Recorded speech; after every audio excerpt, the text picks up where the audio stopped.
Hi friend.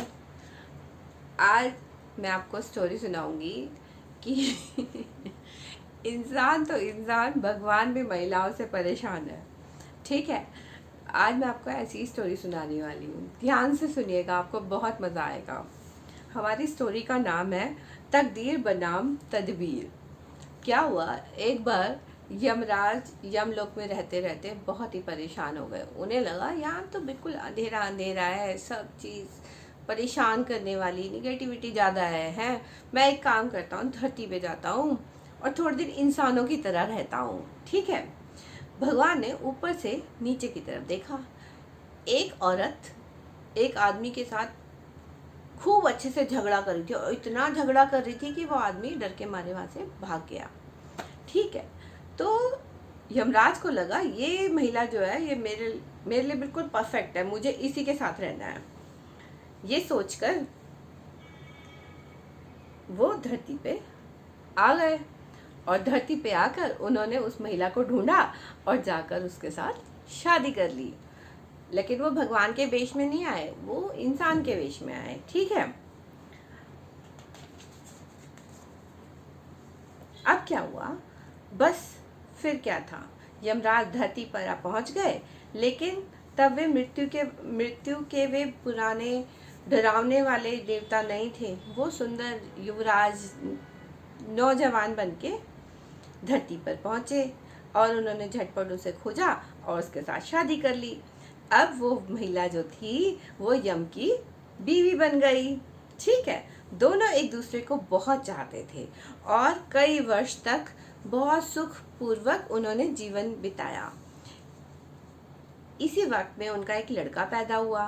अब क्या था, जो लता थी उसका सारा टाइम अपने बच्चे को पालने में और उसके साथ लग जाता। वो यमराज की तरफ ध्यान ना देती,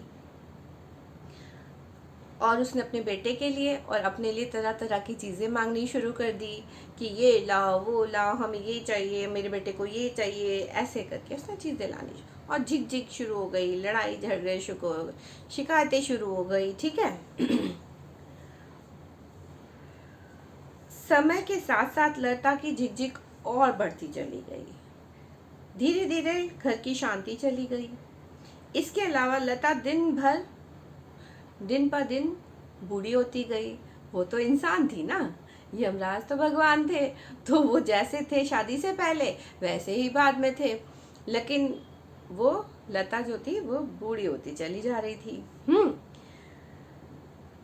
यमराज के पास पैसे की थोड़ी कमी थी, वो घर के खर्चे पूरे नहीं कर पा रहे थे। तो उन्होंने धीरे धीरे वैद्य का काम शुरू किया। वैद्य के काम के लिए उन्होंने तरह तरह की गोलियां बनाई हैं और दवाइयाँ बनाई। वो जिसका इलाज कर देते वो तो यमराज थे, जिसका इलाज कर देते वो ठीक हो जाता। ये धंधा जो था बहुत अच्छा चल निकला, आमदनी बढ़ गई। लेकिन खर्चे अभी भी पूरे नहीं हो रहे थे। आपको पता है ना, पैसा बढ़ता जाता है, खर्चे भी बढ़ते जाते हैं। ये कभी पूरी होने वाली कहानी तो है नहीं। तो जो लता थी वो चाहती थी कि ये और अमीर हो जाए और हमारे घर में चीज़ें आए, हमारे घर में पैसा आना शुरू हो जाए। ठीक। इस चक्कर में लड़ाई झगड़े और बढ़ते चले गए। बक रोज बढ़ने लगी। जैसे वो यमराज को आवाज लगाती, यमराज वहां से भाग खड़े होते। एक दिन तो यमराज इतने परेशान हो गए कि वो धरती छोड़कर वहां से एकदम से गायब हो गए। ठीक।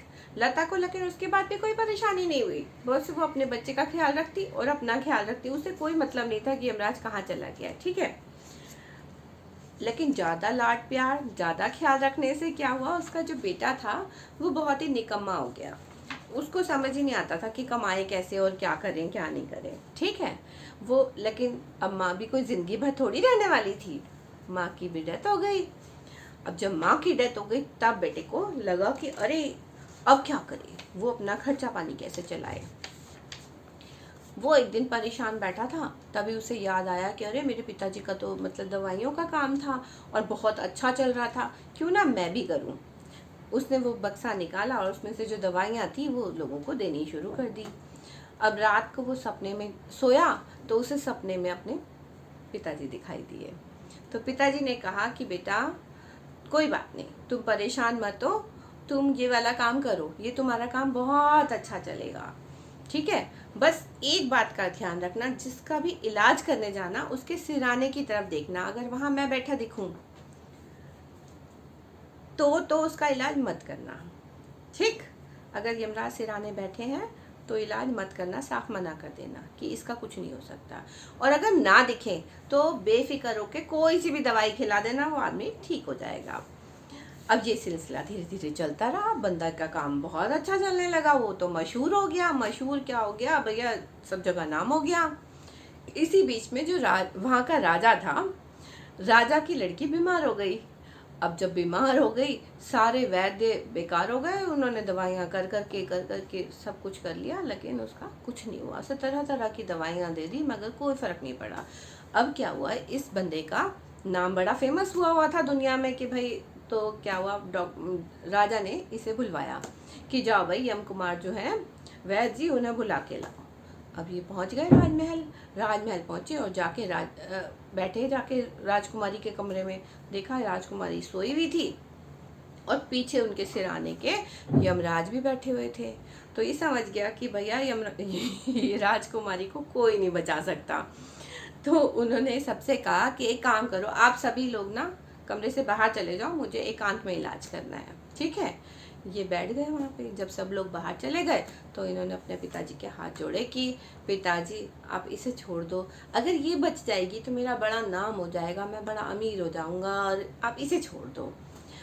तो यमराज ने कहा कि देखो, ये तो हो नहीं सकता कि मैं इसे छोड़ के चला जाऊं, जो विधि का विधान है वो तो पूरा होगा ही, ठीक है। बस मैं एक काम कर सकता हूँ, मैं 3 दिन के लिए जा रहा हूँ, 3 दिन बाद आऊँगा और इसको लेके चला जाऊँगा। तो राजकुमार अंदर बैठा था, यमराज चले गए। अब बाहर निकला और उसने सबको बुलाया और बोला कि भाई देखो, राजकुमारी की बीमारी तो लाइलाज है, उसका इलाज हो नहीं सकता, लेकिन ये है कि थोड़ा टाइम दो, मेरी दवाइयाँ देते रहो, देखते हैं क्या होता है, 2-1 दिन का टाइम दो।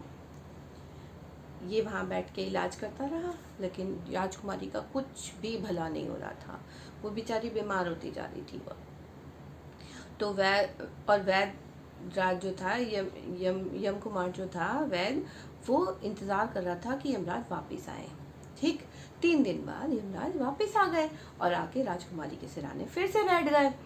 तो क्या हुआ कि उसने कहा यमराज से कि पिताजी आप इसे छोड़ दो, आप इसे छोड़ दो, मैं आप जो कहोगे मैं वो कर लूँगा। तो उसने कहा नहीं बेटा, ये तो मैं ले ही जाऊँगा इसको, तुम्हें कुछ और मांगना है तो मांग लो।